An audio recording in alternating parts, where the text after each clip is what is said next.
and welcome to the Inside Britball podcast. My name's Andy Taylor. I'm joined by Stuart and Isaac as usual to break down all things BUCS as we had our final week of the regular season this weekend, and we've also got the joy of playoff football this coming weekend. So we'll break it all down. We'll work through it as we can, and we'll try and tee you up nicely for some post-season football coming over the next few weeks for sure, leading to the BUCS national finals in that third week of March, for instance, isn't it? So let's have a look straight. Let's dive straight into it because we've got plenty to talk about. I'm sure there's lots of talking points.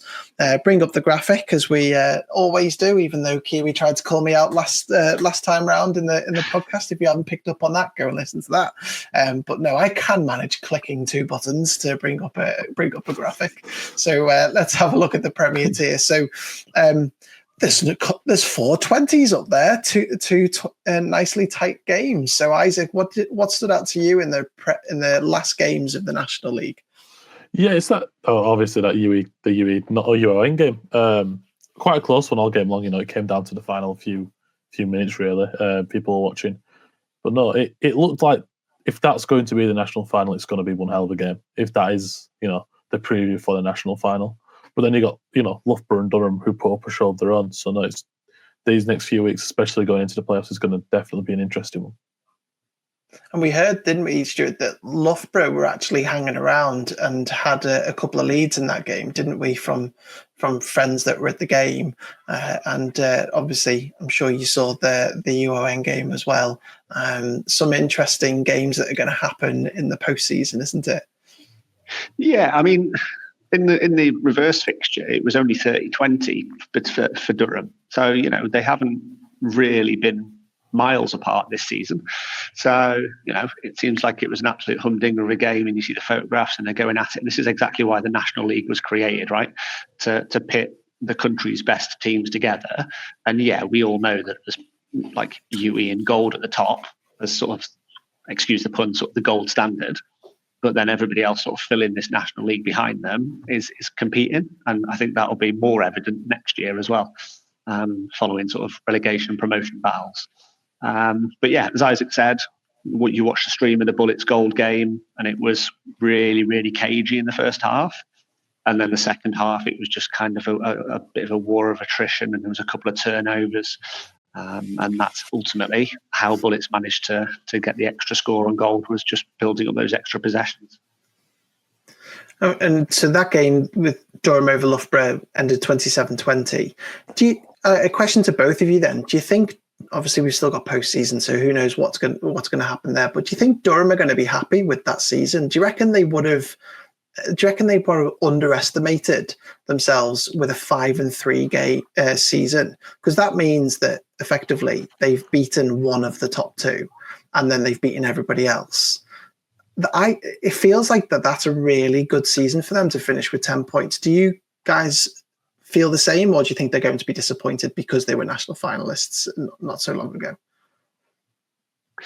I think based on the standard of football they're playing, they will have a little bit of disappointment. It depends how they get on in the semi-final. Like if they put on a heck of a performance in the semi-final and manage to get back to the final, it will still probably be a really good season for them.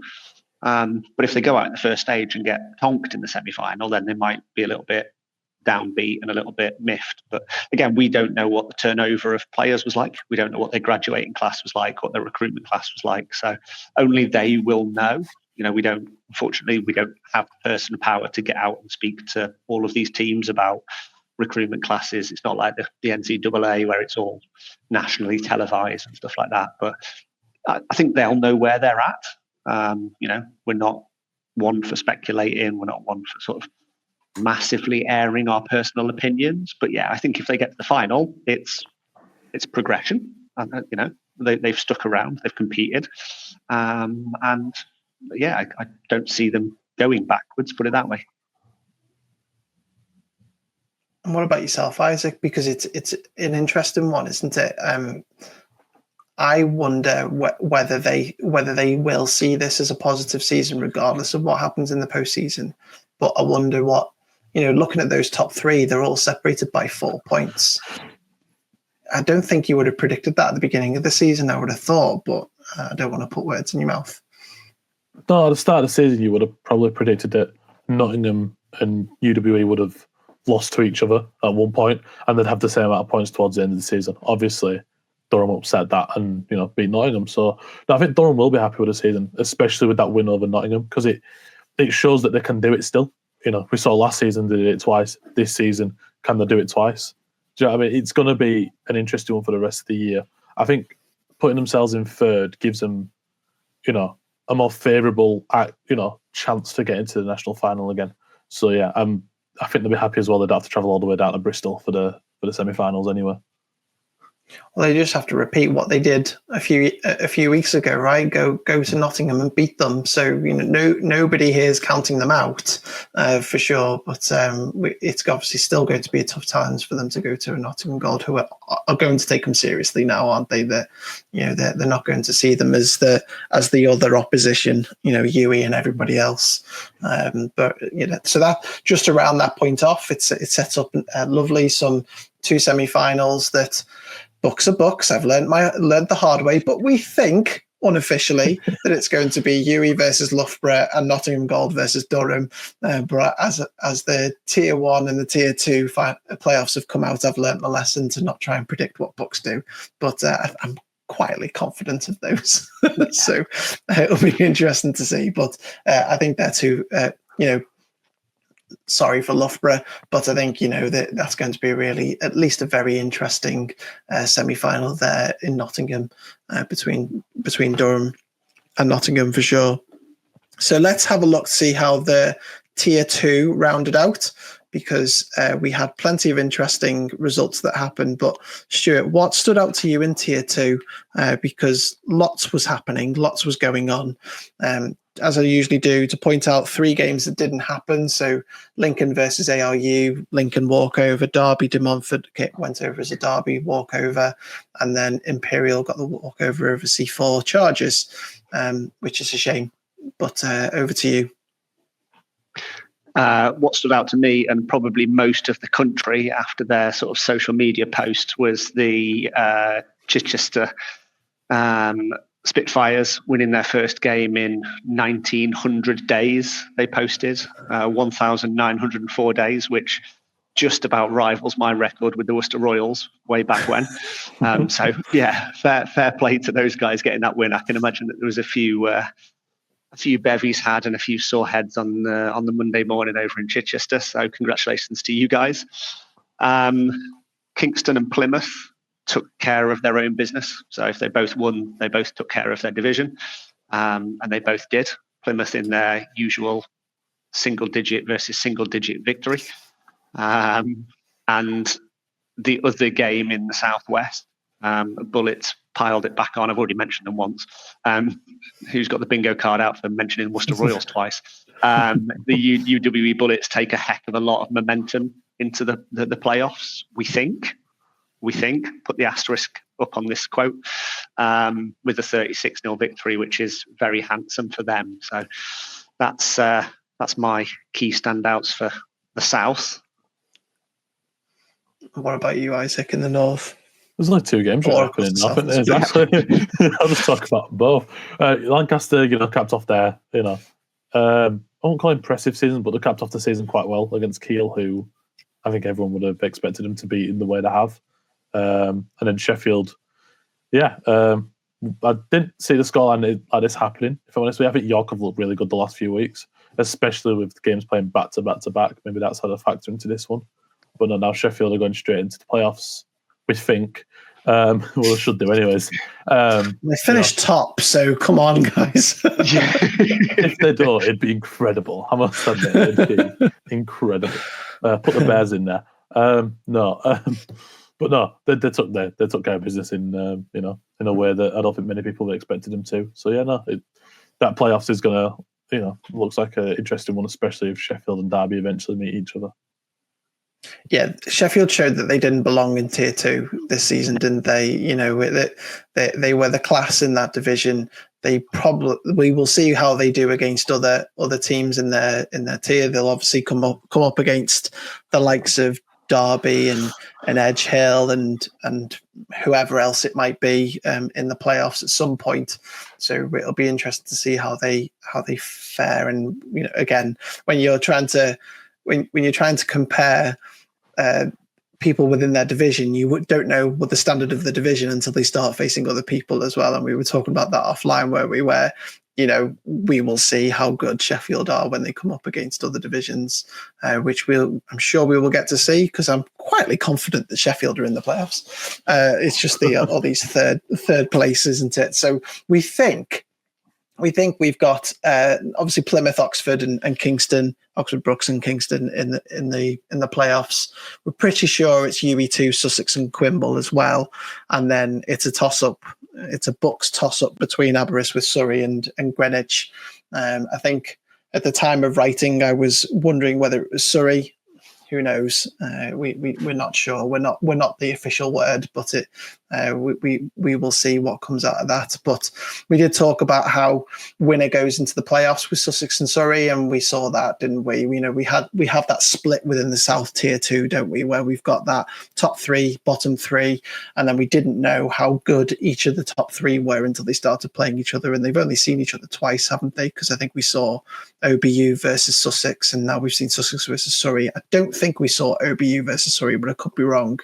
And they've split themselves up, haven't they, where we've got OBU over Sussex over Surrey. So interesting. And then that 2A, we were talking about it, weren't we, in the preview of this week, is that how was that going to fare? And we ended up with a tie at the top of the division, didn't we, with Kingston and Quimble. But Kingston beat them earlier in the season, so they took the division title, and Quimble can be very proud of their second place there, just behind them. And then we think Greenwich have made the playoffs with their 7 points compared to Aberystwyth and Surrey, who have got 6. But again, don't take my word for it, because what do I know? But no, there's plenty to talk about. And hopefully, we're recording this at 8:00 on Thursday. Hopefully, in the next 12 hours, we'll know, and we'll bring you the official playoff bracket as soon as we've got it. But I'm sure you guys are all chomping at the bit to talk about playoffs. Should we get on to look towards this week, because we now know 2 of the playoffs. One do I load the graphic, or do you load the graphic? I'll cope. I'll cope loading the graphic. Thank you. Awesome. So what I'm not used to are the terms of the playoffs. So correct me if I'm wrong. We've got a national Vase for the Premier tier that isn't the National League, so the Premier North and the Premier South, and then we've got a national trophy for Tier 1. Correct. Yes. Championship, Vase, trophy, conference. Right, there you go. So let's talk about this vase then. Let's talk about this lovely glass vase.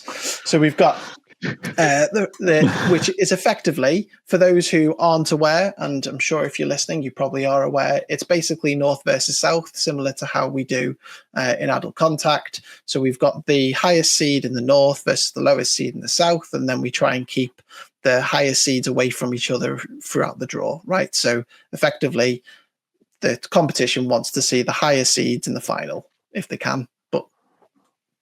Not that trying to game it away, but anyway, that turns out that we have, for those of you who are listening and not watching, we've got a nice little matchup in the quarterfinals. Warwick versus Cardiff, so the top of the North versus the relegation battlers in the end, Cardiff Cobras, and then we've got Portsmouth versus NTU, which I'm sure you'll be talking about it soon.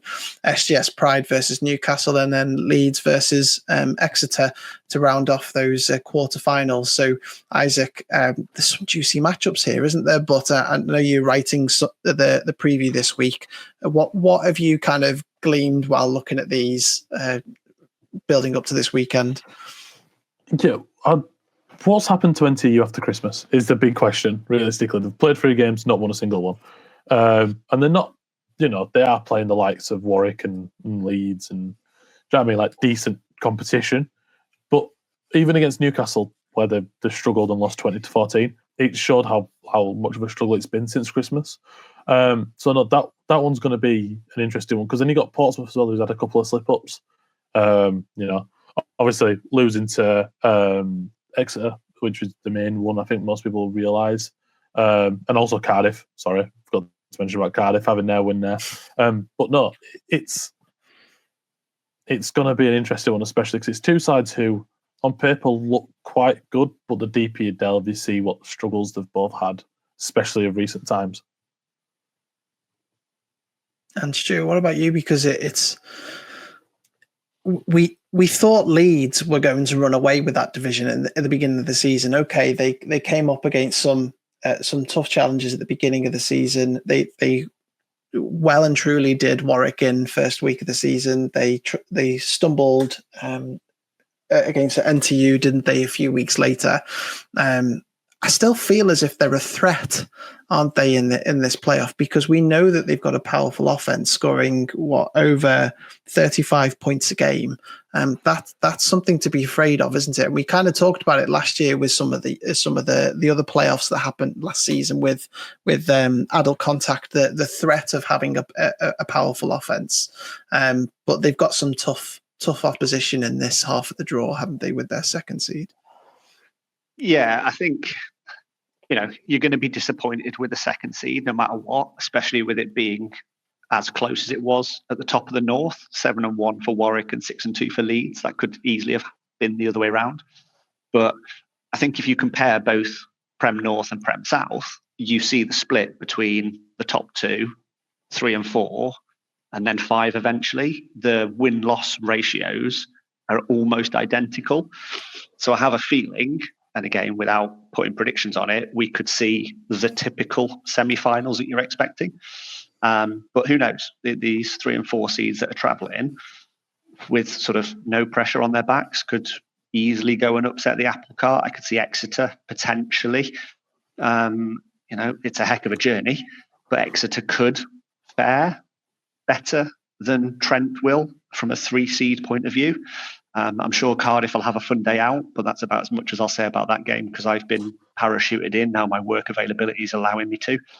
And then Newcastle's lovely trip all the way down to Bristol. I'm not quite sure we're going to see a miraculous shock there, if I'm honest, but let's see. Let's see what happens.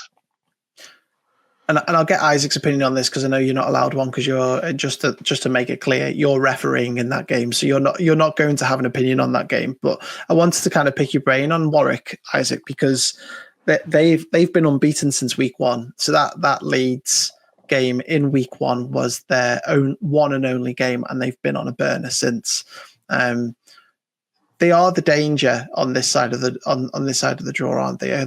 They have obviously earned that number 1 seed, but let me pose the question: who do you think is going to be the biggest challenge for, let's say, an SGS Pride or a Leeds on the other side that meets them in the final?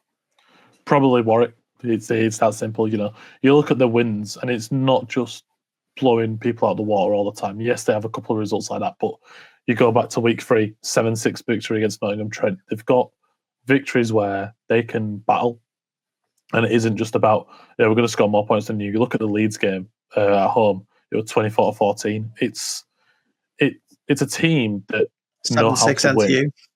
Yeah, exactly. They know how to win no matter what, and I think that is going to help them more throughout the playoffs than anything else. You got SGS, and we talk off air about we don't know how good teams really are because of the divisions, and we could say the same about SGS. They're playing more or less the same opponents what they have been doing for the last 2 or 3 years now.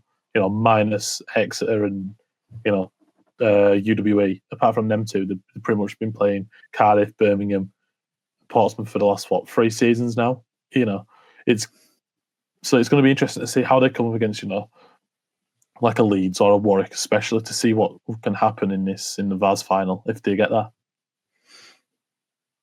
Yeah, it is interesting, isn't it? Because you look south and you look at Portsmouth on their side as well. Because we've obviously, we haven't touched upon SGS really because they are the standout, aren't they? In this draw, when a team goes and scores over 30 points a game and concedes just over a field goal a game, they are the team to beat in this draw, isn't it? Where I think we're trying to pick who might be their challengers, and obviously Portsmouth.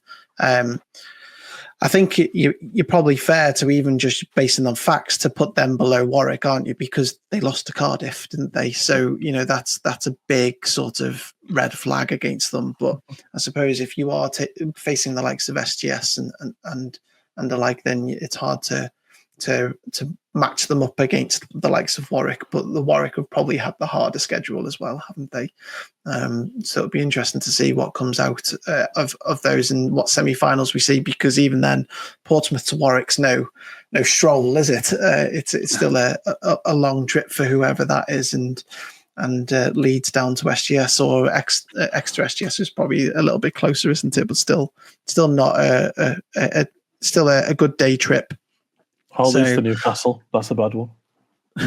Yeah, totally. You never know. Now that would be a shock. Right, brilliant. So looking forward to seeing what's happening in the National Vase. So let's have a look to see what's going to happen within the National Trophy. So that is the Tier 1 postseason, isn't it? And so we'll pull up the Northern bracket first.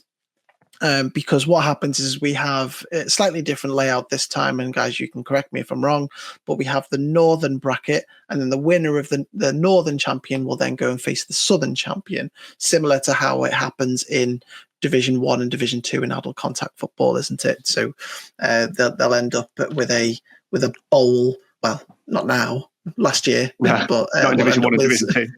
Yeah, oops, sore subject. But no, we'll have obviously the bowl happen at the end of this bracket as well.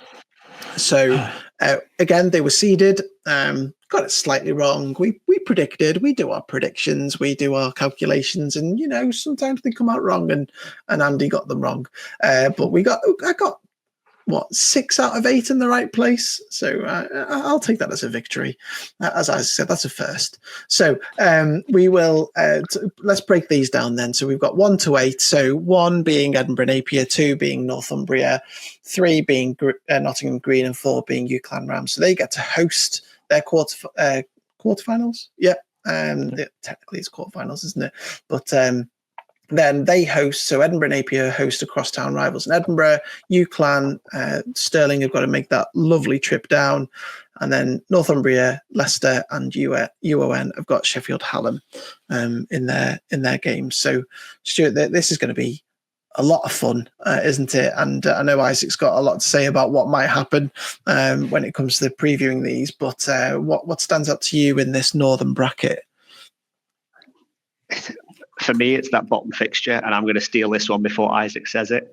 It's the rematch of the last game of the season between Green and Hallam, but this one's back at David Ross in Nottingham, where Nottingham kind of took care of the Warriors on their own pitch. They sort of had the confidence, the sort of the swagger that the home team has, especially when they know what the David Ross Sports Village is like. They've probably not been to Sheffield Hallam too many times, although players and coaches might have been, but as a team they might not have been. So yeah, that's kind of the big one for me. It's likely to be live streamed, I'm led to believe. So we'll share any details that we get about that. But yeah, that's the key one for me. The other 3, they're really good clashes, and I think we'll start to see how good teams are. Again, we talked about it for the Premiership. When you start playing cross-conference games, you start to see sort of how good teams really are. Obviously, we've already seen the Edinburgh derby, the Napier versus Mavericks. We've sort of already seen that game already this season, but it'd be interesting to see how Stirling travel to UCLan, and then see whether Northumbria can keep their rolling stone going, shall we say, and sort of turn over the Longhorns. Yeah, and we've seen one of these fixtures already. Oh, no, sorry. We've seen 2 of these fixtures already, haven't we, Isaac? So, we've got that kind of scores to point towards with Edinburgh Napier versus Edinburgh. That certainly last time out was a blowout, wasn't it? Nottingham Green, Sheffield Hallam have shared. What stands out to me, and I don't want to put words in your mouth again, but the Leicester Northumbria game looks interesting, albeit, Northumbria did really, really well in their division. They're second seed for a reason. But Leicester, they've beaten Hallam this year, haven't they? So what is Leicester? But also, take us through what your thoughts are for this bracket. Yeah, what is Leicester? Is it a made-up place? Who knows? What's going on there? I've never been. But no, Leicester's a weird one. You got the tie to Hull as well. They've beaten the likes of Sheffield Hallam due to Hull. It's a really weird team. It's hard to gauge whereabouts they'll be. I don't see Northumbria, seeing them really as a major threat in the nicest way possible. But one big thing I want to point up on is 3 of these teams who are all hosting were in Div 2 last year, or Tier 2 as it is now. Green, the Mustangs, and the Rams have all come up and just been able to get into the playoffs straight away, which is remarkable when you think, how many other teams could you see do that, especially like with the Prem? Could have promoted, apart from this season, because the entire Prem North is just newly promoted sides, pretty much apart from Newcastle. It's not often that we see that happen. But no, I think the Edinburgh, that's going to, I think we can all pretty much guess what's going to happen there. The UCLan game's going to be an interesting one because you've got Stirling, who've got coaches who've been in the Prem for multiple years. They're wanting to go back as quick as they possibly can. It's been too long since they've been in the Prem. I remember going to Leeds Beckett's and them being, incredible games to watch. And yeah, Green against Hallam is going to be a feisty one. I don't think it's going to be a calm game by any stretch. Yeah, especially after what happened in the last game as well. I think it's going to definitely be an interesting one. Yeah, I can't get past that third game. I can kind of see obviously a really interesting game with Nottingham Green, Sheffield Hallam.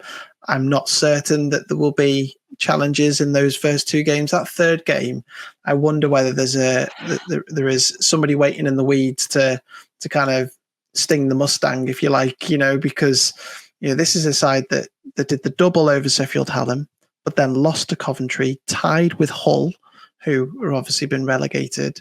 And what else? They got 20-8 against Green at a home. And then what did they do in the away side? It was 27-0. So yeah. Anyway, won't linger the point too much. Just an interesting thought that I had when looking through the playoff brackets myself. Coaching against Northumbria last year, I saw how good they were. A lot of the players have stayed the same. A lot of American football experience, which a lot of other universities don't have.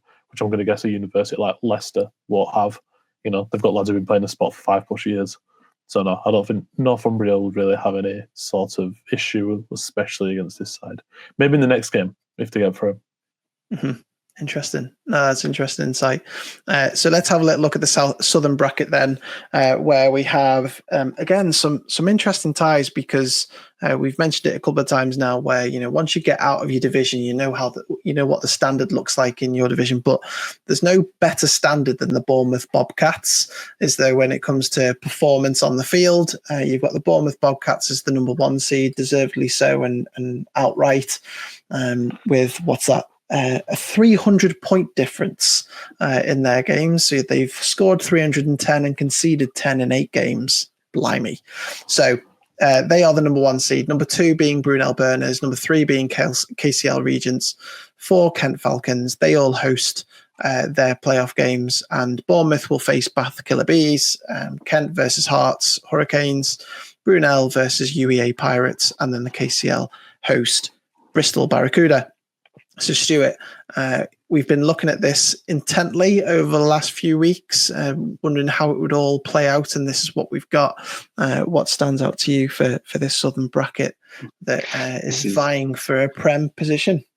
This is what we've been given. We didn't quite get it right as well, did we? No.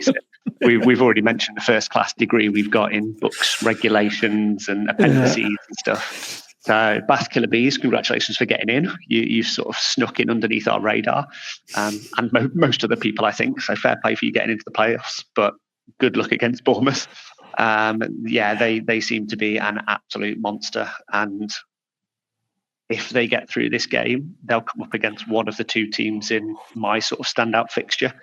So similar to the northern side, I really like Kent versus Hearts. I think it will depend on how good Hearts actually are. So obviously they've come out of a division where them and Brunel have kind of ruled a little bit. Maybe Oxford might have a little bit to say about that.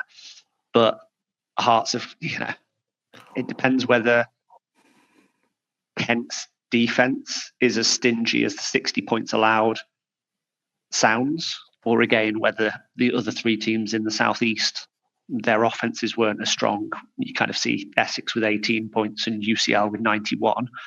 Is it a case of teams just couldn't score, or was Kent that good on defence? So yeah, my eyes initially will be drawn towards Kent Hearts, and then it'll go to, okay, what have Bournemouth done? Where are they? And then seeing what that we were actually wrong. This is a round of 16. Then it goes to the quarterfinals. So the next game of the quarterfinals. That quarterfinal between Bath Killer and Kent or Hearts. That's my next looking ahead game. And interestingly, the 10 points that Bournemouth did concede were all from the Bath Killer Bees. So, if there's anything to point towards, it's Bath who could actually score against Bournemouth. It was everybody else in their division that couldn't. But still, they're looking at the previous meetings. I think it was the Storm weekend that Bournemouth travelled to Bath, and it was 15-8, and then earlier on in the season it was 23-2 to Bournemouth against Bath at their place. So it's still, since then, Bournemouth have gone on a rampage, haven't they? And the stats speak for themselves. But Isaac, have you had a little look at this bracket and picked out anything different to what Stuart's mentioned? I mean, first of all, Bournemouth, there's only one team in the entire BUCS who would score more points, and no one's got a better defensive record. So good luck, Bath. I mean, yeah, you will need it. As I normally say, I don't know much about the South. All I know is there's a couple ex-Prem sides here. Hertfordshire, who are ex-Prem national finalists. They know their coaches know how to win, and they'll more than happily go to Kent and prove that. But no, we were speaking off air that it's hard to see teams who are at home not winning this game. They're obviously that higher seeding for a reason. So no, the South is very, complex to me. Let's just say that. Yeah, and probably potentially the strangest fixture will be that game for KCL versus Bristol. We've got Bristol who are coming in with a negative point differential as the 6th seed, finishing second in their division against KCL, who, similar to the likes of Brunel and Bournemouth, don't know how to concede. 36 points across 8 games, although one was conceded, is a reasonable defense, isn't it? That's come out of there. So let's see what happens in that game as well. Not exactly a small trip for them either. For the Bristol Barracuda, but no, that it's at the end of the day, we'll still end up seeing them on the 18th, 19th of March when it comes to the North versus South. But it'll be interesting to see what comes out of here and goes into the quarterfinals, because it might be a bit chalk. It might be, but hopefully there's somebody that steps out and surprises us before. Because we always like chaos. I was saying it on the WFFL podcast last night. Really like chaos. So please, someone cause chaos. It's a lot of fun to talk about chaos rather than turning up in a week's time going, yeah, kind of just went the way we thought it was going to happen. So it would be nice for a bit of chaos there. Anyway. The good thing is we don't now have to work out seedings because it's all bracketed. So we know where everybody else is going. So yeah the hard bit's done. Yeah. Yes. There's no reseeding, is there, to your point? So, you are following your path. So, as you mentioned, Hearts against versus Bournemouth or Bath, that's the way it's going to work. So there's no stealing of seeds or whatever messages we were getting about the history of BUCS. And nowhere. Fortunately, I'm completely nonplussed by it all. For what happened in the past, I just know what's happening now. It's all there, written in stone. even though I don't understand it. But, never mind. Makes no sense to anybody apart from the person who wrote the rules. Yeah, exactly. Wait till tonight happens, and then it'll be all chaos through BUCS football tomorrow. Sheffield just won't make the playoffs at all. They just won't do it. Yeah. Dear Tonya, will you come on and do a podcast which is teaching everybody how it's done? Is there a limit to the length of a podcast? Can we just, can do a we live do workshops? How has a Scottish team who's played less games than everybody else been seeded number one in the North? God knows. Exactly. Please tell us. Because it is there. Every time we've asked the question, it's been pointed out in an appendix. It's like, wow. It's just not application of them. I know, it's the application. So I've got some learning to do, some studying to do, and maybe some picking of brains of books ready to be able to predict a little bit better than next time. But I've got to aim for 9 out of 10, which is one better than this time. So. But before we do go, guys, I just wanted to point out, anybody who's listening, anybody who's watching, we are looking to expand our team inside Britball. As you can see, we cover multiple formats, multiple games. It's something that we love to do, but we would love to do more and more, which is why we're looking to expand our team. Stuart and Isaac have joined us within the last 9 months of us starting, and we would really like to hear from you if you are interested in just being involved as a massive fan who just wants to get involved with telling people what's going on, or finding stories, or talking to people, whether it's podcasting, writing, creating content for YouTube, whatever it might be, or graphic design, running a website. Please get in touch, because we are wanting to expand and do better, bigger and better. So get in touch either by messaging us or emailing us. You can email us at media@insidebritball.co.uk, and we look forward to hearing from you to get involved, because we just do it because we love the game. But gentlemen, Stuart and Isaac, thank you very much for your time. Thank you for providing us insight, and we look forward to getting back to it next week to review what's happened in the playoffs this weekend, and the playoffs going ahead the weekend after. So take care for now. Thank you for listening. Thank you for watching. We'll catch you again next week.